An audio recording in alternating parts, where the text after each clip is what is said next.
the AI that replaces the human mind. Have you ever wondered if AI could think like us? Let's dive in. Artificial intelligence is reshaping our cognitive world in ways we never imagined. But, hold on, are we losing our edge in critical thinking?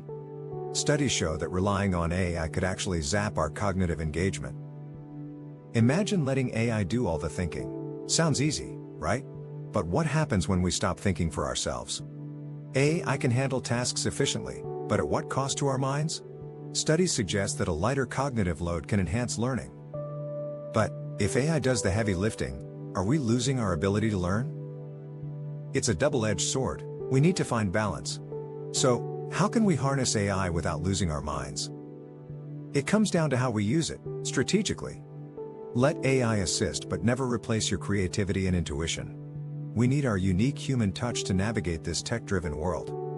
What are your thoughts on AI and our minds? Let's hear it. AI can be our best buddy, but don't let it do all the thinking. Join the conversation about AI's role in our lives. Remember, embrace technology, but never forget your mind. So, what's next for you in this AI-driven world? Make it count. Share this video with friends to spark a discussion.